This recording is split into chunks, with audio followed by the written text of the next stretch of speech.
But as you know, September 4th, well, even before that, we started looking at our policy based on, for a number of reasons. The Taser manufacturer decided or came out with a position that law enforcement agencies shouldn't deploy Taser to the frontal region or the upper front torso because of the reason of possible cardiac arrest. So from that, based on a report that was completed by a well-known doctor, that wasn't the thing that drove our change. We looked at a couple of factors: the manufacturer's position. We also looked at best practices in other law enforcement agencies. And so what's at issue where we really changed? There's been some small changes, and some of it is a reiteration of an existing policy we already had in place. So here's the major changes, or a repeat of what we've already done.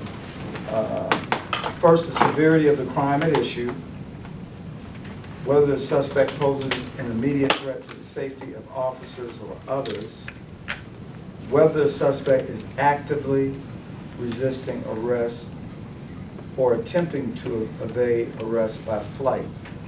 We are also asking our officers to look at secondary hazards.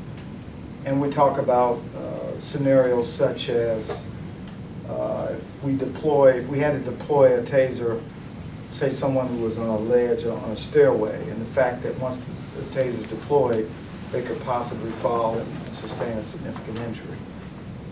So we look at the severity, we look at secondary hazards, and we talk about actively resisting arrest. I'll just say that when the suspect is making a physically evasive movement to defeat the officer's attempt at control, including fleeing, bracing, tensing, pushing, or verbally signaling an intention to avoid or prevent, or being taken into custody.